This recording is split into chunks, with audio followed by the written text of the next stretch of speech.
Alright lads, I'm Dara Curran, aka the Guinness Guru, and this is Only Cans, episode 7.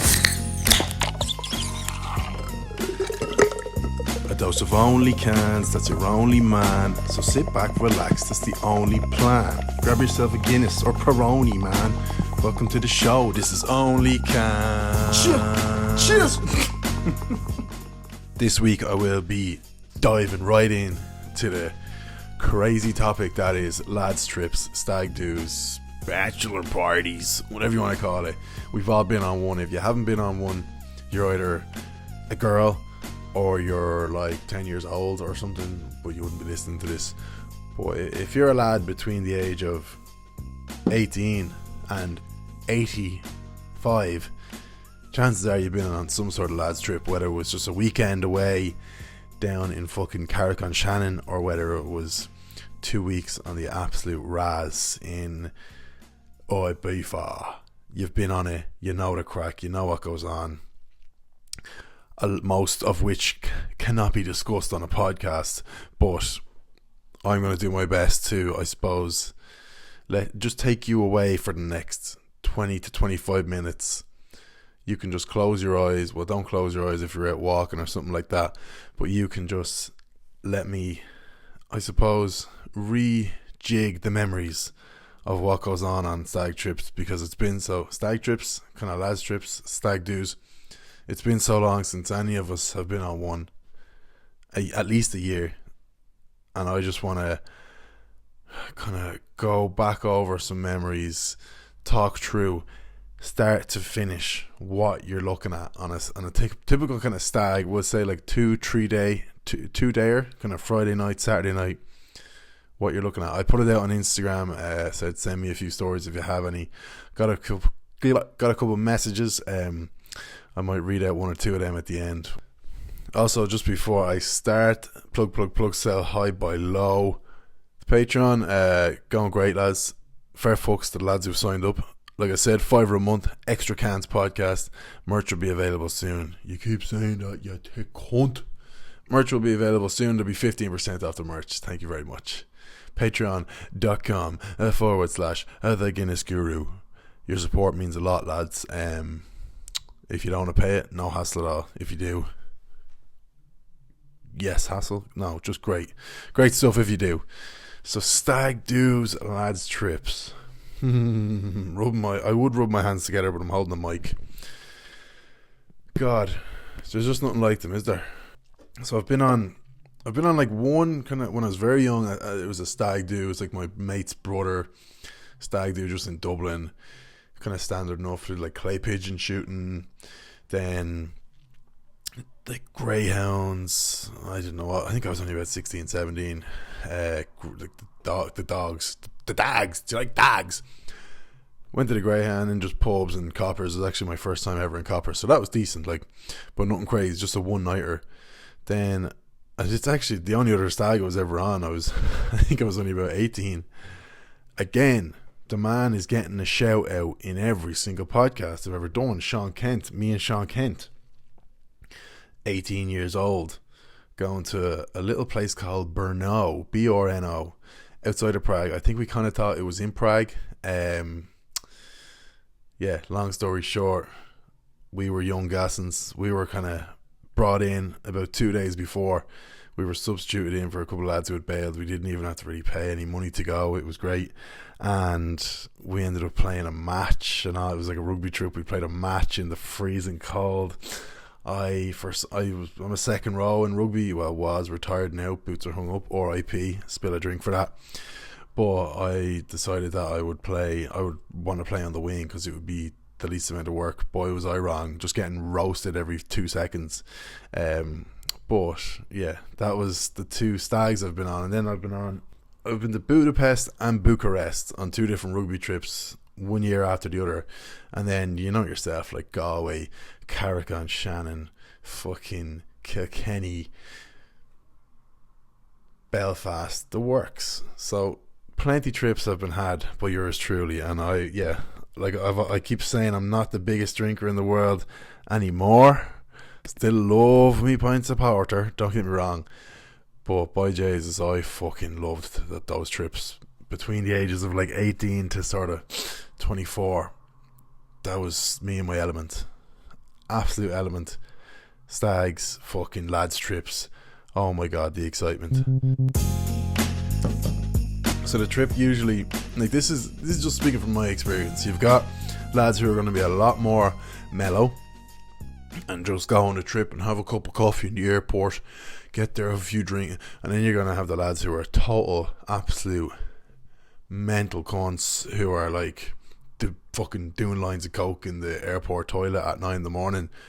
I kind of sit just kind of normal lad trip behaviour, kind of boisterous enough but not too mental, but kind of mental, but somewhere in the middle of coffee in the airport and then like lines of coke in the airport. I'd be somewhere in the middle.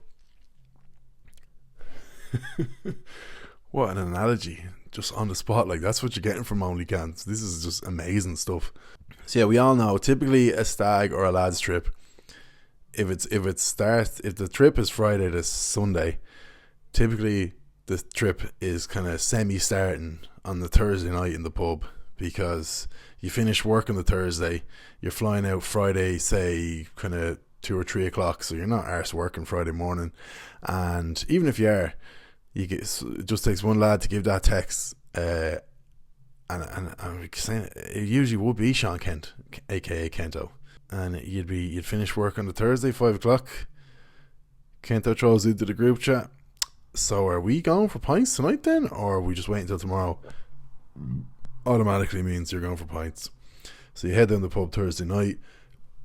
You just have this feeling, this liberating feeling that, like, I presume as you get older it just dies, which is pretty grim to think of. But when you've no responsibilities, you've just gotten paid, fucking money in the bank, you're going Thursday night, the trip hasn't even begun, and you just, oh god, I'm getting excited thinking about it. But like, you're just thinking, I have tonight, tomorrow night, and the night after to just do whatever the fuck I want, and it's going to be absolutely mental, and it's going to be unbelievable crack, and there's no one to tell me to stop doing this, don't do that. I can do whatever the fuck I want, and that's only the Thursday night. You go, you have your few pints, great crack, probably have 1 or 2 too many. You wake up in the morning like, Jesus, I'm not even left and I'm fucking hanging. Yeah, boy. So then you pack the bag. If you're a smart boy, you have the bag packed already. You're gone to the airport. There's probably one fucking moron who has forgotten his passport or something. Jesus Christ. I think this podcast is, I'm going to go through like how the trip usually goes down, but then if a story pops into my head, I'm just going to tell it. Don't worry, lads, if you know me, I'm not going to name names. Obviously, I obviously name Sean Kent, but if he's done it and fucked up, I won't say his name. But you get to the airport. I remember going on one of those rugby trips, and there was a guy going, and he is one of 3 brothers, and he couldn't find his passport. We were in the place before we were going, having a few pints, and he couldn't find his passport. We were still kind of in Ashburn, and he went and got his brother's passport, and he used it in the airport, and he used it to get home.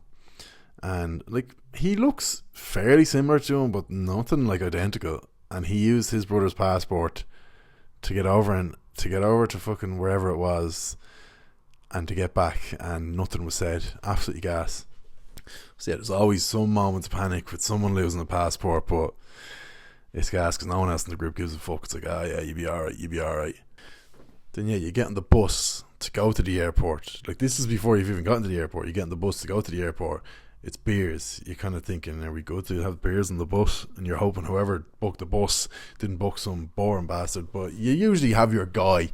Like, if you're a group of lads, like, and you usually go out in 7 or 8, you usually have your guy either drives a minibus or like a big taxi that drops you to town or whatever it is. So he's typically the one dropping you to the airport or to the train station or whatever for this trip. So you know you'd be alright to scull a few cans in the car or the bus. Then you're at the airport. You have your fucking straight onto the pints. Usually, I would be anyway, because hashtag hard man. You're trying to book hopefully a flight around like 2 or 3 o'clock would be ideal. Early morning just is going to be a disaster of a day. Like, you're going to be absolutely pissed by 3 o'clock. And then if you get a late flight, obviously you're kind of getting there and you're rushing, and you end up getting way more pissed than you wanted to, because you land at like 10 and you're just absolutely sculling drink and you're fucked. Barely even make it out. So then you have your few pints in the airport, then you're about to get on the plane, and some genius decides, right lads, let's get a bottle of vodka or a bottle of whiskey or whatever it is. So you might get like a Naggin or a 350 or just a 70cl, and you might split it with someone, and it just sounds like madness. Like you're thinking you're planning on drinking 350 mils of like whiskey on a journey that you could be flying to like Liverpool, which is like a half-hour flight, and it's just madness. But anyway, we plough on, we march on. You don't really think logically on these trips, do you? So you buy your whiskey or whatever it is, you buy your Coke or Coca-Cola, or your Fanta or your fucking Sprite, whatever it is, and you're onto the plane. But you know well, you're not really allowed to drink that shit on the plane. You're only really allowed to drink the shit on the plane that they serve you. But I remember one time, some of the big rigs, as we call them, some of the big rugby rigs were sitting in the first row. I think 6 of them were in the front 6 seats, and there must have been 25 of us on the flight, and 6 of these big rigs were in the front row, and they basically said to the girl with the trolley, how many beers do you have in that trolley? I think she said like 48 or something, and I said, give us all of them. These 6 fucking fat cunts ordered the 48 beers, and then there was no beer there was literally 0 beer for the rest of the people on the plane. Absolutely scandalous behaviour. So if you're going to expect me to not drink my 70cl of whiskey that I've just purchased in the duty free, you're batshit crazy, because I'm not staying on this what could be a 3 or 4 hour flight to fucking Budapest or Bucharest, and you expect me not to drink. You're mental. So you're doing the usual. One lad is keeping sketch of like the flight attendants. Now usually the flight attendants can be kind of like, if they see you, they're like kind of just turn a blind eye. Sometimes you can literally be like, no, you can't do that. So you've got one lad keeping sketch, the other lad has the big bottle of Coke, and then you're kind of like, you're trying to fucking drink the Coke or the Fanta or whatever. You're trying to drink like, say, a third of it so you can fit the whiskey in, and then you're just passing it around and going, I don't want this fucking Coke or this Fanta or this Sprite. So you just keep guzzling as much as you can until there's going to be, say, the 70cl to fit in, and then once you get there, you dunk the 70cl in, and a lot of the time you'll drink too much of the drink, and then the bottle will be like 70cl whiskey and like 60cl soft drink, and it just, soft drink, anyone soft drink, soft drink, and it'll just taste absolutely horrific. Then you land, you hope someone has transport organised, whether it's taxis, whether it's a bus or something like that. If there's going to be like 15 years and it's a proper big stag, you're obviously going to have something organised. I remember going to, it was either Liverpool or Newcastle, and one of the lads was trying to pay this bus guy was picking us up, but he was a dodgy cunt. He was like an hour late. We're fucking around the airport, mad to get to where we were. And you know that typical lads thing where, and I'm totally guilty of it, where if you're the one who was like organised, and I don't want to bring this up to bring back bad memories for myself, but if you're the one who, say, organised the taxi or the bus and it's not there bang on time, the lads are just going to give you so much shit for it, and they don't even give a fuck, but it's just all about the wind up. And stuff like that would be pretty easily wound up. So the bus isn't there perfectly. No one wants to be the guy who books it, because usually if it's a stag, it has to be like the best man. But when the bus doesn't show up perfectly on time, it's fucking and you just hope the guy who's in charge of the bus is able to take a joke, because you're just going to get absolutely ripped. And the more you call it like fishing, like hook, line and sinker, the more you catch on, the more you go for the bait, the more they're going to pull you in, like the more they're going to slag you. So you're just hoping that bus is on time. I remember, Newcastle or Liverpool, whatever it was, bus was about an hour late. We got on it, and one of the lads was trying to pay the guy, this dodgy guy. in like Northern Irish pounds, and your man was just having none. I think he actually gave them to him, and then just as we were getting off the bus, we were like, go, go, go. You know, I was like, hold on a fucking second. These are Northern Irish pounds, and I don't know why, but they don't really accept NI pounds, NI sterling, or whatever you call it, in England. So, fun fact. So then you get to wherever the fuck you're staying, and again, there's someone else is trying to sort whoever booked. Now, you might have either all just booked the rooms separately or whatever, or one legend has just basically said, I'll book the rooms, everyone just send me the money. And again, there's just always trouble. I remember, again, Kento, you're all over this podcast.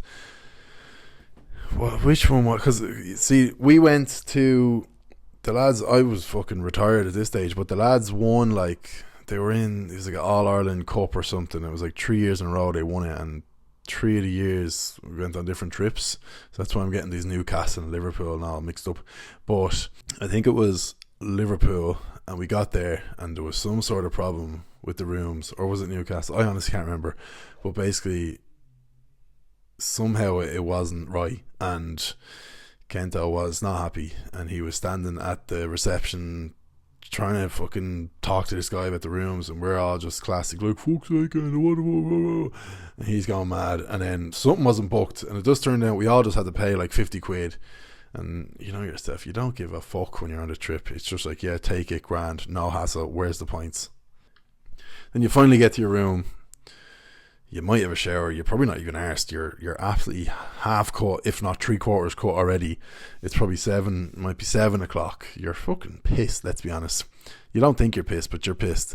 So you're probably not having a shower. You might throw a bit of Lynx Africa on the armpits, which is completely futile. It's going to do nothing. You're sweating like a fucking, what did your man Honey Badger say? You're sweating like a one-armed bricklayer in Baghdad. That's his, not mine. And then everyone meets down in the hotel bar for whatever, 8 o'clock, and you get a taxi, or you just, it depends where you are, you just stroll into this bar. And this is where like different trips kind of vary. It like I found, like with sort of rugby trips, you'd be kind of older guys on the trip, so they're probably like a bit of a meal planned or something, or there's something planned where you're going somewhere, it's reserved for say 20 lads, and you might have pizzas booked or something like that. Whereas when you're just with your own mates and you're like 20 years old, there's nothing booked. You're just hoping to rock up to a pub and get served, obviously, but just rock up to a pub and just whatever. But when you're with the older lads, is you can say it's good or bad, but there's always a bit more planning in it. But generally, like, we all know it, I call it first night syndrome on any sort of trip where it's like a 2-nighter or a 3-nighter. It's just a total shit show. Like, you have good crack, but you're just so fucking drunk. And if you're gonna do anything stupid, I find you're going to do it on the first night, because a lot of the time, and then I call this second night syndrome, a lot of the time, and I think a lot of lads can relate, I struggle to get drunk on the second night, so I go balls to the wall first night, absolutely fucked. Yeah, so first night, always a fucking shit show, first night syndrome, just so fucked up. And then there's always those 1 or 2 lads who sneak off, and you're not really sure where they went now, if it's a sort of Eastern European type city, or fucking any city for that matter. You know exactly where they're gone, but there's always those 1 or 2 whores to go visit the whores. And listen, nothing wrong with it, lads, nothing wrong with it. Up the whores, up riding whores. Wouldn't go that far, but like, if you want to ride whores, ride away, ride on. Whores. I'd never riding whores even if I wanted to. Ride whores. Oh yeah. Sure, listen. Extracurriculars, each to their own. Ride who you want. And then you wake up, if you've even gone to bed. Like, you've always, it's the type of thing where day 2, if you want to, say you've been gone to bed at 5 a.m. on day 1, night 1, if you want to get up at 9 a.m. and get on it get on it, like, send it. If you want to do that, you can, because there's going to be the lads who have not gone to bed, and we all know why they have not gone to bed. I'm for the people listening, I'm doing that thing where you like kind of touch your nose, where it usually just implies you're kind of being smart, but like I'm touching my nose, if you know what I mean. So more extracurricular activity. So if you want to get up at 9 a.m. and start drinking, you can. The wise man probably gets a bit more of a sleep, but these trips aren't for wise men, are they? So generally there'll be some sort of a text or something in the lads WhatsApp saying, right lads, meet at X pub at 12 o'clock, or meet outside the hotel, we're going to this pub at 12 o'clock. And something I fucking love, adore, cherish is on day 2 of a trip, when there's a fuckload of sport on the TV. Like, generally there's gonna be, but I know when we went on those couple of rugby trips to like Newcastle, Liverpool, it was during the Six Nations, and on day 2 of, I think, the Newcastle trip, we were drinking in this bar. Lads, if anyone's listening from Newcastle, you can tell me what it's like. Used to be a train station or something, really high ceilings, massive big bar, really nice. We're the only Irish lads in there, and you know yourself, you're just fucking, you're grand, like you're sipping away on your pints, but you're bollocks. You're feeling the remnants of the night before, if that makes sense. And our whole day 2, the whole night came down to Johnny Wilkinson, fucking hell, I can't say that. Johnny Sexton kicking a drop goal to beat France in the Six Nations. I'm going to say 2018. And lo and behold, every single one of the 15 of us, energy just totally revitalised, up dancing on tables, fucking Jaeger bombs ordered, let's go, night was fucking made. So thank you, Johnny Sexton, for that. But usually you get to the pub around 12, 1 o'clock, there's some dodgy looking heads. You fucking, there's lads straight away ordering Jaeger bombs, there's fries, there's sausages flying around, there's fucking beans, there's eggs, there's Jaeger bombs, there's everything, and it's great, and no one gives a fuck, and it's just great. Then yeah, touch wood, there's a bit of sport on, you're watching away, and that finishes around maybe 4 or 5 o'clock, and again, some lads will go for a nap, some lads will just keep drinking. The general Joe Blogs like myself will kind of somewhere in between keep sipping away, but go back to the hotel, have a shower, put on the good clothes. The Friday night is the good clothes, but the Saturday night is the good clothes. If you might have a shirt, you might have a t-shirt the Friday night, Saturday night full hog shirt, no fucking messing. The good shoes, you just bought them on Thursday after work, and they're going to be absolutely destroyed by Sunday morning. You're never going to wear them again. You spent 100 quid on them and you don't give a fuck because you're with the lads on the trip and it's great. But usually when you get back to the hotel around that like 5 or 6 o'clock mark, there's always kind of some, because like if you're in a city or something, like the chances are, I remember there was this fucking, I think it was Liverpool, and it was Newcastle. It was definitely Newcastle, and there was this other group on a stag or something. They're from Northern Ireland. I'm only messing. And whoever was in the room beside me, these guys just come out of the room, and this is like that 5 or 6 o'clock period where some lads are just, I think he was the guy who was getting married or something, some lads are just totally finished, like they've just been drinking for probably 36 hours straight and they just had enough. And I think the guy whose stag it was, I think he shat all over either the sheets or the bedroom floor or something, and the lads were in there trying to clean it and all, and like literally scooping it up into their fucking hands and shit. And everyone was there all so fucked up. And it's just that sort of weird time on day 2, Saturday, 5, 6 o'clock. It's like you shouldn't be locked, but you're on this, you're fucking 40 hours into a session and shit's just starting to get really weird, and yeah, some funny shit goes down. Then you head out in the good clothes. You have the fucking spray, the cologne, absolutely, you're bathing in it because you're still a bit freaked that you probably stink a drink from the night before.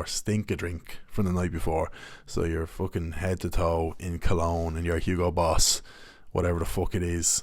Your Armani, no poo nanny, as a wise man said in the bathroom many a time. Then you're back out to another pub, fucking same old crack.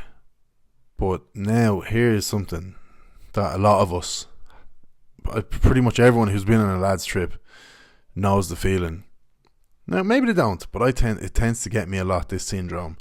I call it second night syndrome. First night syndrome, like I said, is just totally fucked out of your head. You just make a show of yourself, so drunk, unbelievably drunk, blackout drunk, fucked. Second night syndrome works a lot differently. You might drink the same amount of alcohol and you feel like you could drive a fucking plane. You feel that sober, and it feels like the more you drink, the less drunk you get. It's the strangest thing ever. It doesn't always happen, but there's just something about, it's like there's so much alcohol in your system that you just cannot, it's like your system gets used to it and you just cannot get drunk. And it can be quite frustrating when you're there and you're spending an absolute fortune on drink. And don't get me wrong, the hangover the next day isn't any better because you didn't get drunk. It's just as bad.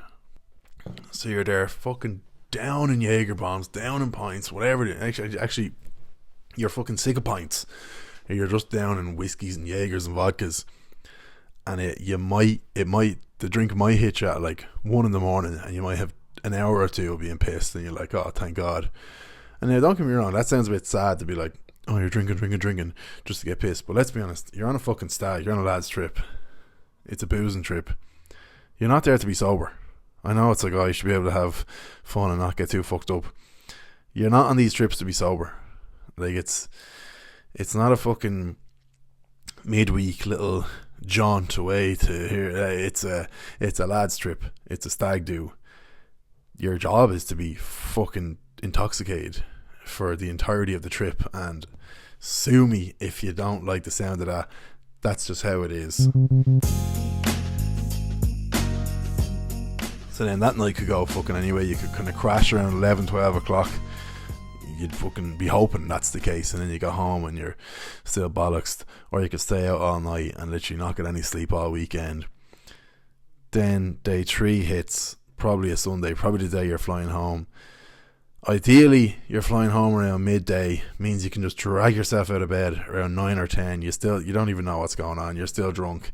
You're having pints in the airport. By the time you get on that plane and get home, back into your own bed, you're still drunk. You're not sober until you've gotten home. So it's grand. The worst thing that can happen is the fucking EJ who's organising the trip books like a 6 or 7 p.m. flight on the Sunday, and you're just sitting, because you have to get out of your hotel at 10 or 11, and you're just sitting in like the airport or a pub with a pint in front of you that you'd rather fucking throw over your head than drink. And it's just getting absolutely mouthy, and you just have no interest. You just want to get home. You're fucked.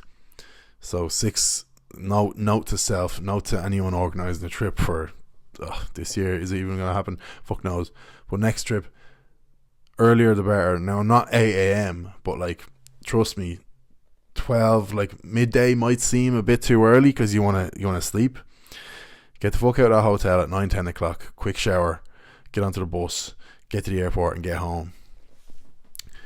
Now you're home. Now it's again where they say it separates the men from the boys. I am probably a boy in this situation because I rarely go with the men option of, you will have those few absolute lunatics who just refuse to let the trip end, land back home Dublin airport, get back to the hometown, straight to the pub. Now don't get me wrong, if it's a stag or if it's like a rugby trip or a team trip, you're going to have different ages. If it's just your mates and you're all whatever age, it's kind of different. Everyone tends to do the same thing. But if it's, say, a stag, you could have lads who are 18 and you could have lads who are 50 and everything in between. Generally the guys who are kind of married with kids, they're just kind of, the whole way home, they're just thinking to themselves, oh jeez, now I have to go and face the wrath. I've enjoyed myself this weekend, but was it worth dealing with this absolute shite? And these aren't my words, these are just what you hear. Like, when you're kind of 18, 19, 20 going on these trips, the 40-year-olds are like to you, oh, me fucking 10-year-old is fucking this thing on later and I have to go to it. You're just thinking, Jesus Christ, I have the option to go to the pub if I want. I might not, but I have the option. And yeah, most lads go home.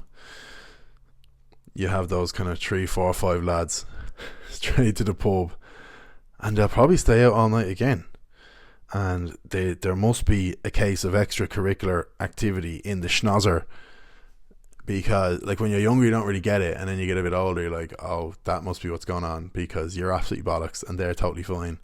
Now don't get me wrong, some lads can just go for days without it, but let's be honest, if you're on a 3-day trip and you haven't slept and you appear okay, probably what's gone down, or should I say up, your schnoz.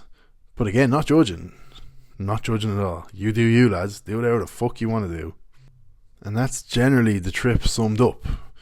You've probably eaten like twice in the last 3 days. You probably had maybe something in the airport before you've gone, and you might have had a rotten half of a fry up on the Saturday morning. Sunday you haven't eaten a thing and you're just fucked. And then the smart lads, which I never did, and I don't know why, I'd be getting home on the Sunday and it's like 4 o'clock and you're thinking, oh my god, I have to work tomorrow. The smart lads have booked like Monday, Tuesday, Wednesday off, and they're dying, they're fucked, they're bollocks like everyone else, but they're thinking, at least I'm not in work tomorrow. So the fear just kicks in. You just start thinking about shit you did over the weekend, how much money you spent, I'm never drinking again, blah blah fucking blah, until the next trip comes up and you're saying, I cannot wait for this. And then you get that Thursday, you clock off on the Thursday, you go to the pub Thursday night and you do it all again, and it's fucking great, and I miss it like fuck. I'll sum it up. I'll finish it with one quick story, lads. Went to Prague on a trip, got a bit too far ahead of ourselves, and when we got home, one of the lads locked himself in the toilet and KO'd. The rest of us were bin bagged at this point, so we got mad paranoid if you're not sure. We got mad paro and tried to bash the door in. Then we got even more paro and rang the Czech Gardaí. Not really sure if they're called Gardaí over there, but anyway, we go on. Rang the Czech Gardaí, and they brought one of those mini door rams. Just as they're about to swing, the door opens and your man walks out, shoves the police out of his way and jumps into bed. I'll never forget it. And I said, ha ha ha ha, laughy face, quality stuff. So lads, that's going to be, I could talk for fucking, I have a few stories alright about stag trips, but we keep them in the holster. I could talk for days about it. I think I've gone on long enough. Massive thanks for listening. Again, if you enjoyed that, there's always more on the Patreon. This week I spoke about all the crack going on with the Surger, and also about like it led into like why Guinness aren't selling the Surger, and why I don't really see myself ever working with Guinness, because like the whole zeros, they sent me to 0-0. I kind of said it wasn't great, then I never heard from them again, blah blah blah. That's all on the Patreon, patreon.com/the Guinness Guru. If you enjoyed the podcast, go and support that. If you didn't enjoy the podcast, then definitely don't support it, because that would just be silly. But yeah, if you've ever been on a stag or a lad's trip, just a weekender bender, I hope that maybe brought back some good and probably horrific memories as well. But it's all part of it, lads. It's a package deal. These stags are roller coasters. It's up and down, and you're happy, and then you're fucked, and then you're bollocks, and then you're great, and this and that, but it's always, you always live to tell the tale, touch wood, unless you die. This has been Only Cans episode 7. I have been Dara Curran, aka the Guinness Guru. We'll see you next week, lads.